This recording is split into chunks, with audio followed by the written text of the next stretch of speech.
I'm getting a lot of subscribers coming up to me and wondering, like, V, is there something going on between you and Sargon? Like, are you guys upset? And I'm, like, bewildered by this, because, no, I'm not upset. Like, the man is my friend. I think I can call him that. I actually went and visited him in real life. We had a beer together, he's a nice chap. Played Dungeons and Dragons with him.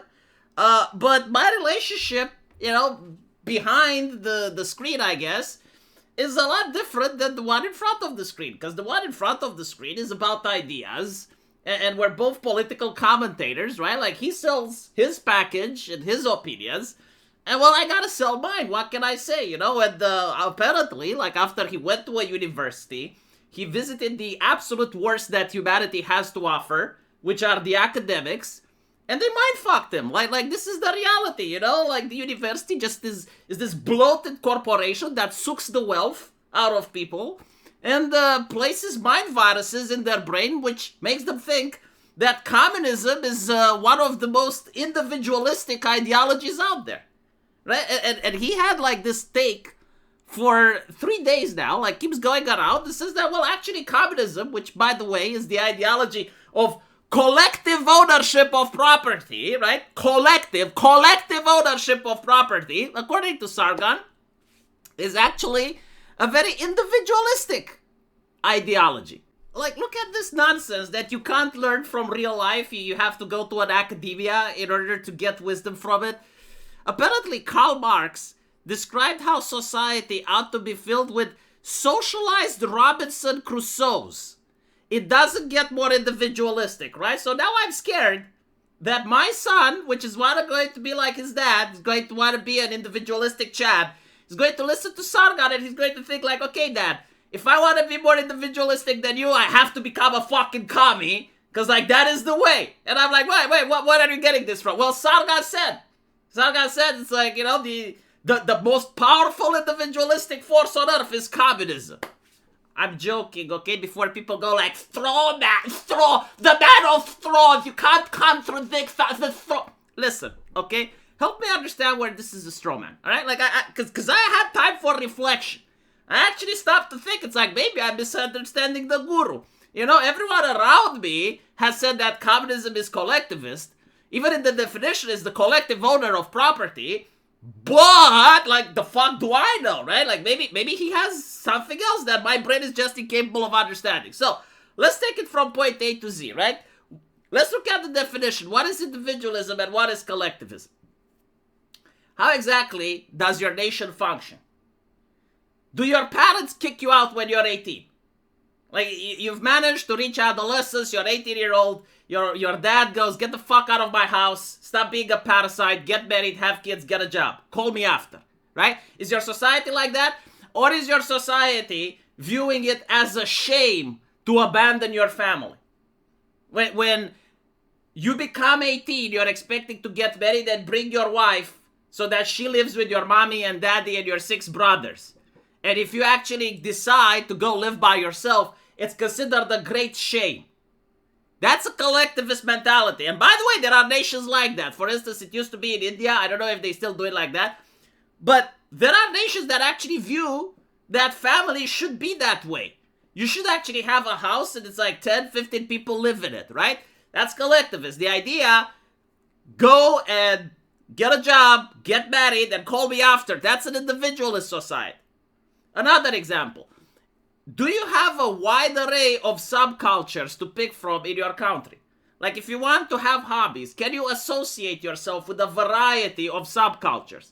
Can you become a biker? Can you become a person that enjoys heavy metal and join a group with like-minded individuals?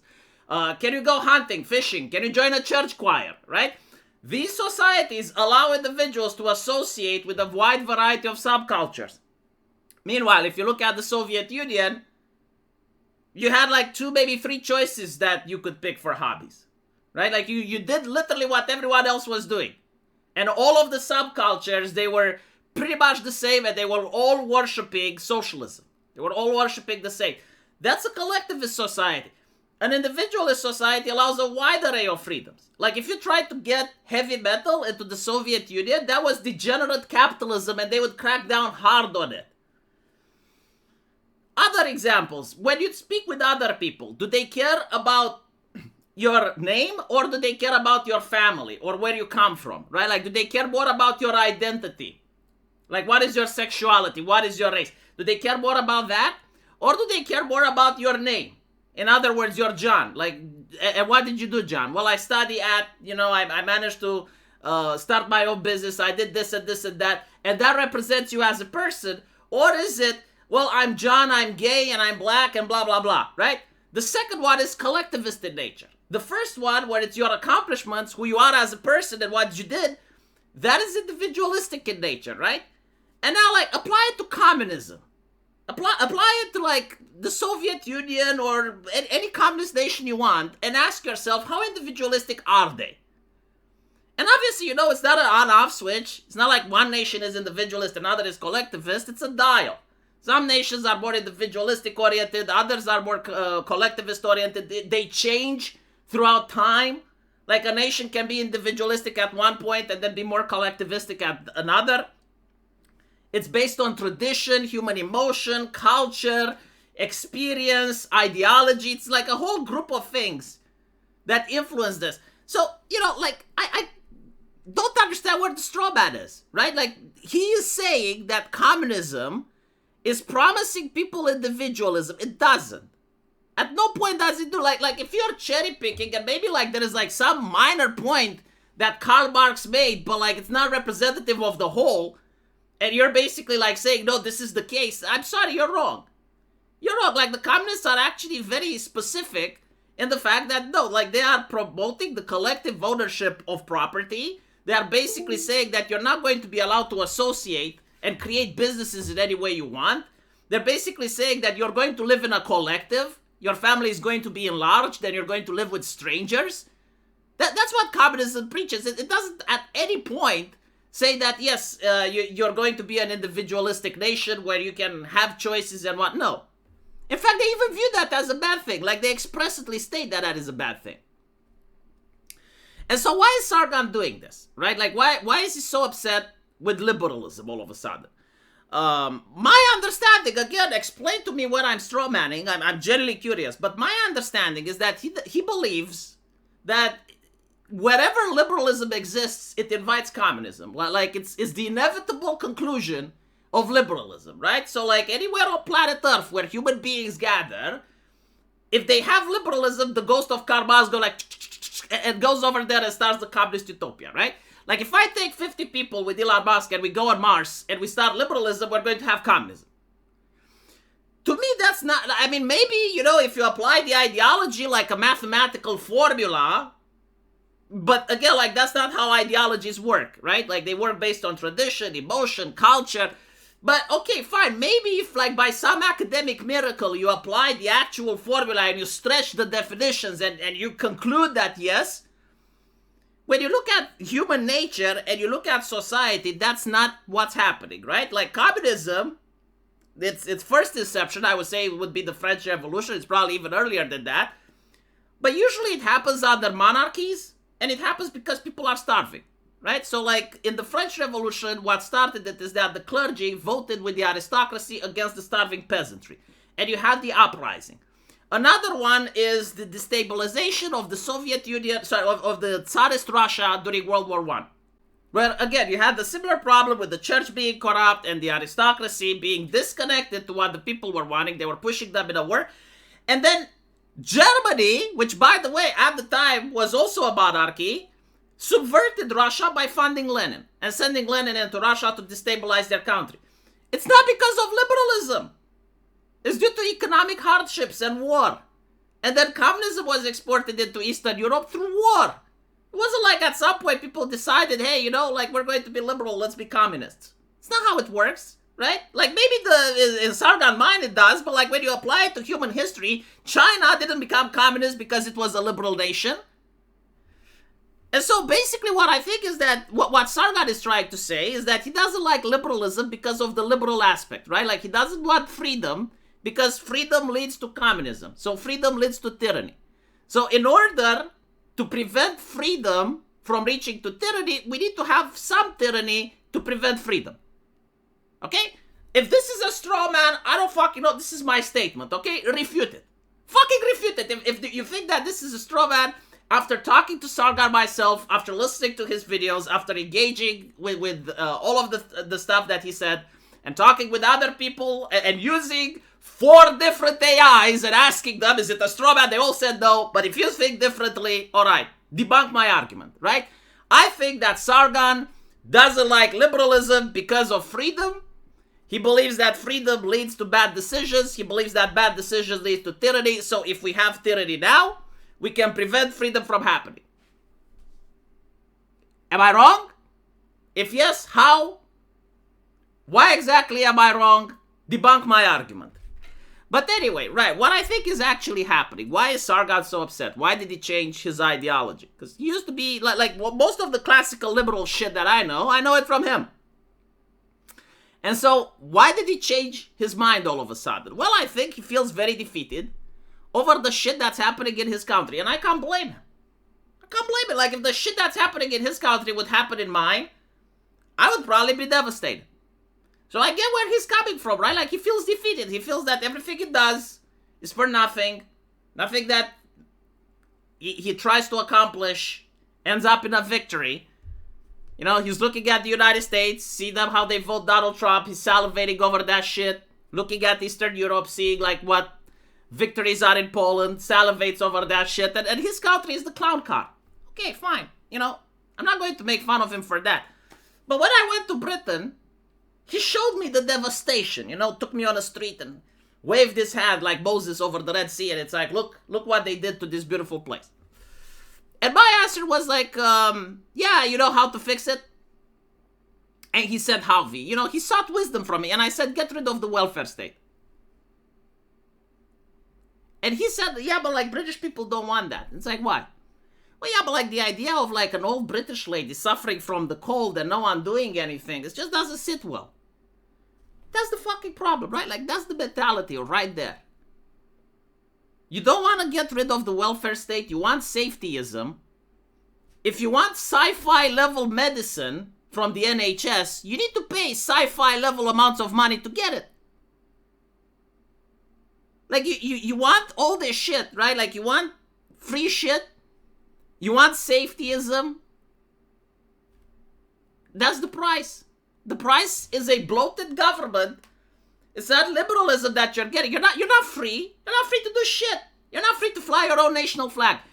What you are getting, and your problem isn't with liberalism, is with totalitarianism. The government controls everything you do. I don't think that there is a single thing that you can do in Britain as a human being that other people would say that the government has a right not just to investigate, but to also regulate and decide if it's right or not. Correct me if I'm wrong, right? Like here's the thing. In Romania, when I grew up, like there was a thing where the government wasn't allowed to wiretap you. They weren't allowed to read your correspondence. Like there were limits to the government that were considered common sense, not because it's law, but because most people would find it abhorrent. Are there any such limits in Britain? Is there anything that the government views that it's not allowed to do? And so the question is like, well, why can the government do all these things, right? Like, why can the government spy on you? Why can the government censor you?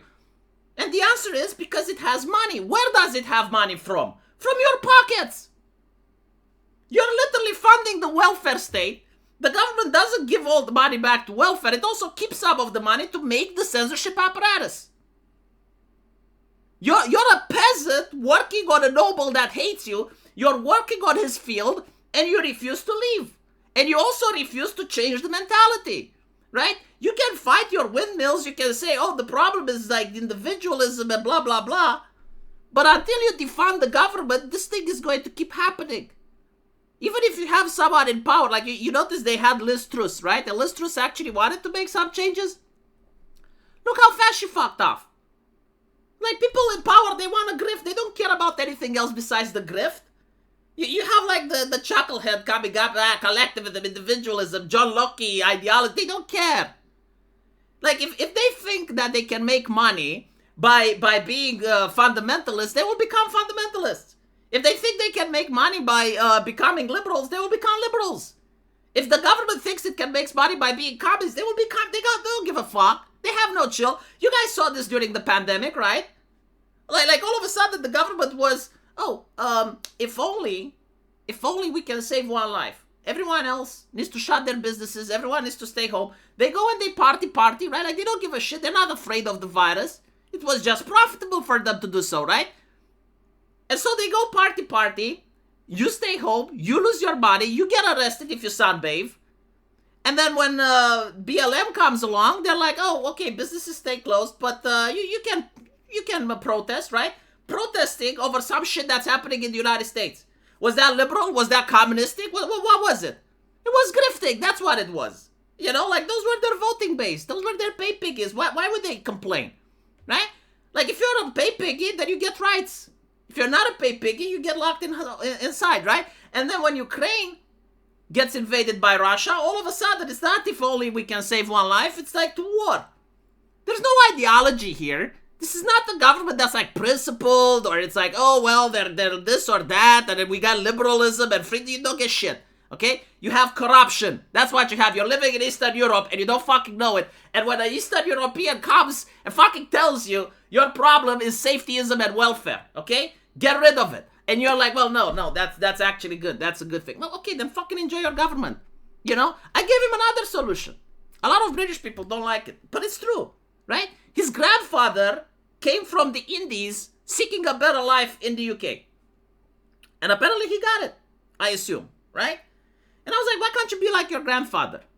Like, you are a peasant working on a farm. Get yourself another noble. Like, you know, like this is the reality. It's a new feudalist system. Like you're going to have to get a noble. But like, why the one that hates you? Why can't you get a noble that likes you?